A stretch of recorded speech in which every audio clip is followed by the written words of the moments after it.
Only recently, we have heard the wonderful news about the establishment of full diplomatic relations between the United Arab Emirates and the State of Israel. I even played a personal role in this by visiting UAE last year together with Foreign Minister Israel Katz. This, of course, has been a long, ongoing process, and we are so glad that it has come to fruition recently. Also recently, the flag of UAE was flown in the center of Tel Aviv on the building of the municipality of Tel Aviv. This is just to show how proud and happy we are about this development. Allow me to dwell briefly on the significance of this agreement between the United Arab Emirates and the State of Israel. First of all, it highlights the core issue of the conflict in the Middle East. The core issue of the conflict in the Middle East is, of course, the rejectionism of the State of Israel since its re-establishment in 1948. The Arab League and the Muslim world responded with total rejection of the State of Israel and the three no's of the Khartoum Declaration. We are so glad that since then, some states have come forward and established peace with Israel. We have peace accords with Egypt, with Jordan, and now with United Arab Emirates. The key is their willingness to come forward and accept the existence of the State of Israel. When all come forward, they will always find an extended hand of peace and friendship from the State of Israel. The second issue of significance in the relation to the signing of accords between United Arab Emirates and the State of Israel, that the Palestinian issue should no longer hold hostage the normalization of relations between Israel and the Arab world. In fact, the tables have been turned. Peace with the Palestinians will come during and perhaps even after normalization of relations between Israel and the Arab and Muslim world. Thank you. With us today on Explore Israel is a most distinguished guest, former Ambassador of Israel to the United States, former Deputy Minister in the Office of the Prime Minister of Israel, a world-renowned historian and author, Ambassador Michael Oren. Maintaining that bipartisan support has become increasingly difficult. Would Germany agree to an international investigation of its troops as long as Iran is trying to establish itself militarily there? Because Israel has no choice, has to operate. Our eternal and undivided capital, Jerusalem, would be recognized. And today, guess what, Lucy? They burnt it down again. It's to create that humanitarian crisis. You are a great tool for Hamas. Michael Oren, welcome to Explore Israel. Shalom. Ambassador Oren, you were an American citizen. You grew up in the United States of America. You even revoked your American citizenship in order to be the ambassador of Israel in the United States. All of the above endows you with a unique vision and perspective in relation to current events in the United States of America and the relations with Israel. Please share with us your views on the current situation. Well, the current situation is very complex and very dynamic. First of all, the United States is in the throes of a presidential election, and that election will profoundly impact American foreign policy toward Israel and the Middle East and the world. And Israel itself may be in the midst of an election. And we're not quite sure whether Israel will be going to the fourth round of election in just over 2 years, which would be very, very unfortunate indeed. So the situation is highly fluid. With that, we've had the announcement of the normalization of relations between Israel and the United Emirates, the Arab Emirates, which is an extraordinary breakthrough, a stunning breakthrough. It is a game changer in terms of the peace process. It's a game changer in terms of our need to defend ourselves in the region against Iranian aggression. And it holds out tremendous hopes for the future, both on the economic sphere, the strategic sphere, the tourism and person-to-person sphere as well. If I just follow up on the UAE and Israel relationship, you know, there were some figures that tried to belittle the peace accords, the Abraham Accords. Could you share with us what are your views about the significance of this agreement? After all, we do have agreements with Jordan and Egypt. So what is significant about this agreement? It's an agreement of immense historic significance. First of all, it upended all of the assumptions about the peace process that have existed for 30 years, 50 years, some even as old as the State of Israel itself, one of them being that Israel has to pay for peace by giving up territory. We give up a tremendous amount of territory to Egypt. The Sinai Desert is 3 times the size of the State of Israel. We even give up territory to the Jordanians. The Jordanians wouldn't make peace unless we give up some territories as well in the Jordan Valley. It had nothing to do with settlements. Israel did not have to uproot settlements. It punished rather than rewarded the Palestinians for leaving the table. And it promises to wed the most innovative country in the world with one of the wealthiest countries in the world, which can prove transformative for the entire region. And I am confident that other Arab countries will follow the example of UAE, Bahrain, Oman, perhaps Sudan, perhaps even Lebanon. This is the beginning of the historic process, not the end of it, and it is overwhelmingly positive. Thank you. Let's touch for a minute the bipartisan relationship between Israel and the United States. There are some who voice concern that the bipartisan relationship has been affected negatively. What are your thoughts on this issue? Are you concerned? I think it has been eroded in recent years. Not necessarily because of Israel, because of internal processes in the United States, the deepening political polarization, the radicalization in wings of both the Republican and the Democratic Party. And we do our best to try to navigate between those poles. At the end of the day, it appears as of tonight that former Vice President Biden and former Senator Kamala Harris will head the Democratic ticket. I know both of these individuals very well, and they are very pro-Israel. So in that way, the bipartisan support in the center of these parties is very strong. What do you think is the secret behind the binding glue in this special relationship between the United States and Israel? It's the most special relationship between any two countries in the world, and that's because it rests not just on one or two pillars, but three different pillars. The first is a spiritual pillar that goes back even before the founding of the United States. It goes back to the Puritan experience at the beginning of the 17th century. And the Puritans loved the Hebrew Bible. They gave their kids Hebrew names. They studied Hebrew at universities. And they were deeply committed to the idea of restoring the Jewish people to their homeland as a state. And that idea was carried on through the founding fathers of the United States, through Thomas Jefferson and Woodrow Wilson and Harry Truman. And it very much impacts American foreign policy toward Israel today. In addition, there is a strategic alliance, which really grew up in the aftermath of the Six-Day War. Israel fought that war without American support, but afterwards America woke up and said, you know, there's this great ally in the Middle East that is standing up to the Soviet Union. Later it would stand up to Islamic extremism, and we should be allied with that country. Today, the strategic military alliance between the United States and Israel is probably the deepest and most multifaceted alliance which the United States has had with any foreign country in the post-World War II period. And it's many areas. It's intelligence sharing, it's cyber defense, it's joint maneuvers, weapons developments, extraordinary relationship. And finally, and certainly not lastly, it's the common and shared democratic values. Israel is one of the 5 or 6 countries in the world that has never known a second of non-democratic governance. We have institutions that are very familiar to Americans, and I can't tell you, every time I went up to the Senate and the Congress, there'd always be, the Congress people would always open up their discussion saying, what's most important to me is our shared democratic values. And so you put these three together and you say, well, maybe France or Italy have a defense alliance with the United States and their democratic countries, but they don't have the spiritual connection. You put all three together and it makes the U.S.-Israel relationship totally and utterly unique. Ambassador Oren, let's talk a minute, if you don't mind, about yourself and your activity. I think what is less known about you is the fact that you've authored many books and that you've even been ranked 3 times bestseller on the New York Times author list. Now, I understand that you're coming out soon with a new book. Please share with us what is this book about and what are your intentions in this book? This next book is called The Night Archer and Other Stories. The Night Archer and Other Stories, a collection of over 50 short stories. How would you term it? Is it like a non-fiction novel? No, it's very much fiction, and it's different genres of fiction. There are murder stories, there are mystery stories, there are historical fiction, there's political fiction, there are ghost stories.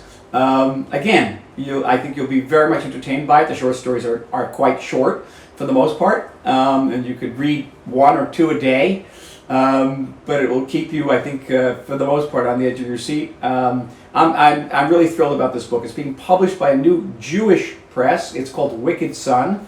You'll like that. The editor is Adam Bellow, is the son of Saul Bellow, and we're all very excited about it. Writing makes me feel alive. Writing for me is freedom. As a writer, I can be anything, be anywhere, at any time in history that I want to. I'm Michael Oren. I'm an historian, a diplomat, and I am a writer. Whatever I was doing in life, whether I was in politics or diplomacy or writing history, teaching in a university, every day I begin the same way. Early in the morning, I sit in front of a computer and I write. My book, The Night Archer, is different than just about any other collection of short stories by one author. There are over 50 short stories in this book, and each one is completely different. I was Israel's ambassador to Washington, and there are stories about diplomacy, stories about social climbing in America's capital. I worked in Hollywood. I was Orson Welles' assistant, and so there's stories about Hollywood. I was a soldier. There's stories about war. I'm a father, a son. There's stories about parenthood, there's stories about childhood, and of course, there's stories about love.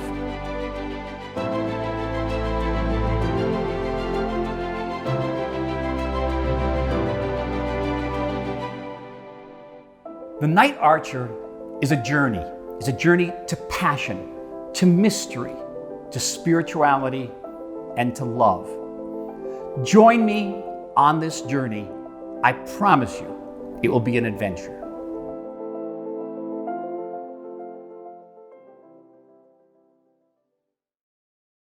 We wish you success with your new book.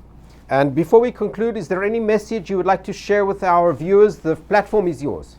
Israel, like the rest of the world, is going through many challenges right now with Corona, the economic crisis.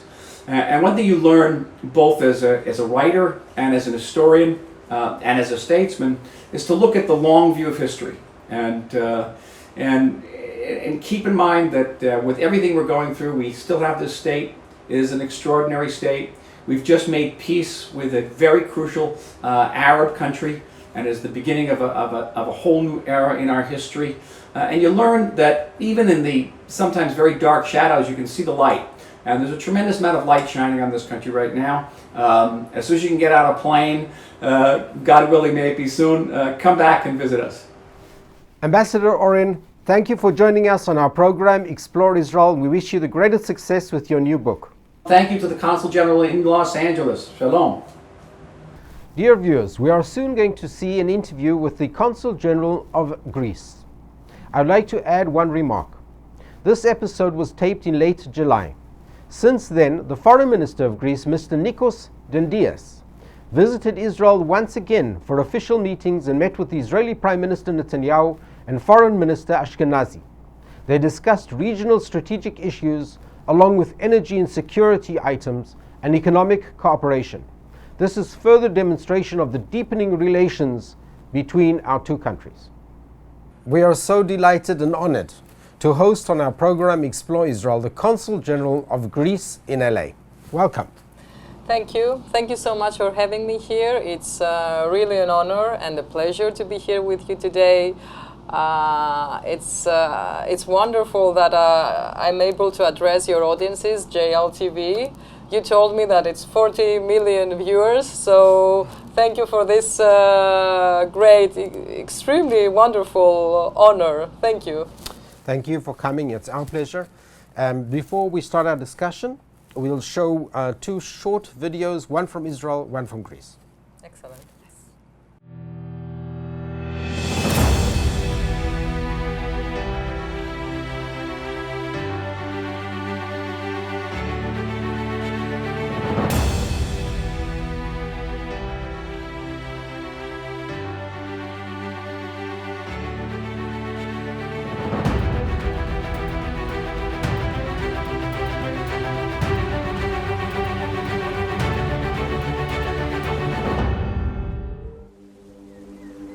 What makes Greek summer so precious? It's not the sea. It's not the sun. It's more than that. Greek summer is a state of mind. Being with the people you love. Connecting with nature. Feeling free. That's Greek summer. So this year, enjoy your Greek summer wherever you are.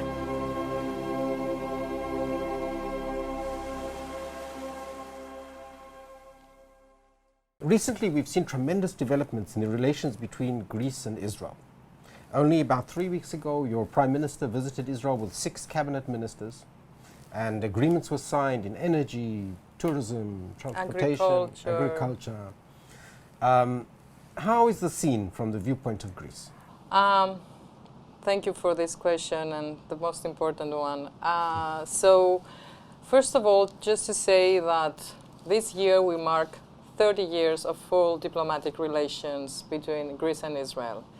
And in these 30 years, we have seen an amazing, unprecedented development in our bilateral relations. For us, this is definitely a strategic partnership. We consider Israel to be one of our strongest allies. And don't forget that Israel and Greece, we are old civilizations. We have been there for thousands of years.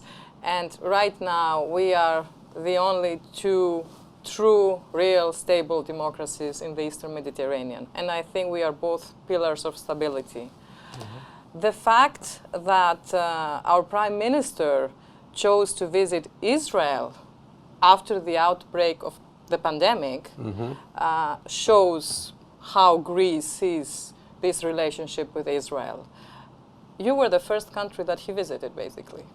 So Pompeo also. So Pompeo also. And Greece. So you see, so the 3+1 format. Right. So this is truly a strategic relationship, and I really have to point out that this relationship, the development, the further development of this relationship, has bipartisan support in Greece. All consecutive Greek governments during many years now have been steadily pursuing developing relations with Israel. And this shows the will of the government, all governments, the political parties, but also the people. Mm-hmm. So I think we are very much united on this, that we really want to have, and we do have, excellent relations with Israel. For us, Israel is really a role model when it comes to innovation. Mm-hmm. And you're a small country, but you are one of the biggest countries when it comes to innovation. So how did you achieve that? I mean, what is this, the secret. The secret. Is it like, obviously you have many geniuses in Israel, for sure. Well, innovation, it's true. Israel is a powerhouse and a global leader in innovation. If you ask, how did that happen? I would say that the secret is the fact that Israel never had natural resources. Only recently we found gas, and we were doing the East Med, but before that, for many years, we had no natural resources, and we were surrounded by countries that they were enemies of Israel. They declared themselves enemies, and they were very wealthy with energy resources, gas, fuel, etc. So we had to find a solution, and we went back and we relied on the human power of innovation. And it proved to be the best, because if we look now in the world today and the future, the world is changing. There's a transition taking place in the world. If 10 years ago, 20 years ago, the leading companies in the world were energy companies, today it's not true anymore. The leading companies are innovation. Yes. Amazon, Alibaba, Facebook. These are the companies that are leading today, not the energy companies. So the world is changing, and we're lucky, Israel is lucky to be on the crescent, on the rise, on the wave of the innovation, because that's the future. Let's talk a minute about the trilateral relations with Cyprus. Yes. Part of our relations is also in the context of the trilateral relations. How do you see the perspectives of the regional cooperation between Israel, Cyprus, and Greece? I think the perspectives are excellent. This relationship, this trilateral cooperation has been working very well so far, and we managed to agree, and we have the East Med gas pipeline, and all three of us, we want to pursue this project, as I also said before. And I must say that Cyprus came closer to Israel even before Greece did.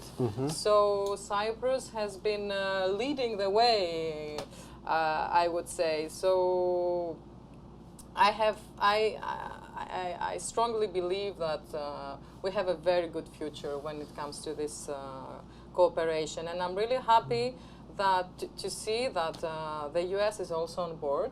We have the 3+1 format, and Greece welcomes the role of the US. We need the US to be able to move on with our common projects. And I was happy to hear, even yesterday, I think, Secretary Pompeo said how important it is to diversify energy resources to the EU. And the EastMed gas pipeline will actually do that, and it will transfer gas from Israel through Italy to the rest of Europe. So this is something that really unites us. And what also, of course, unites us is the need to have peaceful Eastern Mediterranean. And as I said, we are really pillars, including with Cyprus. We are true pillars of stability in the region. And I think we can only go forward. There's no way going backward in this relationship. So I can only see it in a very, very positive way. What do you think are the biggest challenges of the Eastern Mediterranean? For us, the very big challenge is, of course, the change in political decisions in politics of Turkey. Turkey, unfortunately, has a very destabilizing role right now in the Eastern Mediterranean. It has invaded Cyprus for decades now, and it has a destabilizing role also in Syria and Libya. So we deeply regret that. Of course, we want to keep the channels of communication open, but we cannot also tolerate an activity that will undermine our well-being and prosperity in the Eastern Mediterranean. So, you know, maybe you have heard of this Blue Homeland project of Turkey.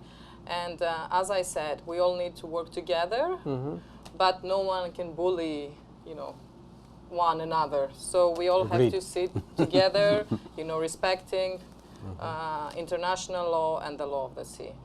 And, you know, we had one last decision by the Turkish government about Hagia Sophia, turning Hagia Sophia into a mosque. To a mosque, yes. And, you know, why did Turkey need to do that? I mean, what, to reconfirm that they conquered Istanbul 500-600 years ago? There's no point. Unfortunately, the way we see it is that it's one more move which takes Turkey away from Western values and unfortunately brings it closer to more radicalization. And that is very, very worrying, I would say, for all of us. You know, we've discussed many issues and we got many spectators from the Jewish, Israeli, Christian world. Is there any message you'd like to transfer to them? The floor is yours. Well, first of all, just to say that Israelis and generally Jewish people from the US should feel in Greece at home, as you just mentioned. We really welcome you in Greece. We invite you to visit the country, to meet with Greek people. You will see that we have a lot of things in common. You will really feel that Greece can be considered your second home. And I hope that the two communities can continue working together in the US. I'm sure they will. And I'm sure that we can do more together to promote both Israel and Greece. And this is why we're here. We're here to support everybody. And don't hesitate to contact us for whatever you need. Sure. And I was told by friends here that Israel will be the one to find the vaccine for the coronavirus. So I hope you do. I hope you do. And we're Thank you. looking up to you. So we will try to follow, in your path. Yes, well, So- there are many companies working on it, and there are many minds, but I can just say that there's been advancement in Israel, and our leading company in this field has gone forward and gone beyond the testing of animals. So that's like the final stage before the vaccine. I wish them luck. Thank you. For the sake of the whole humanity. Thank you so much. Thank you. for Thank you having for me joining here. us. Thank you for having And me I wish here. you and your members, your team of the consulate, everyone good health. Good health to you And as well, keep safe. to everybody. You as well, stay safe. Thank Thank you. you. Thank you.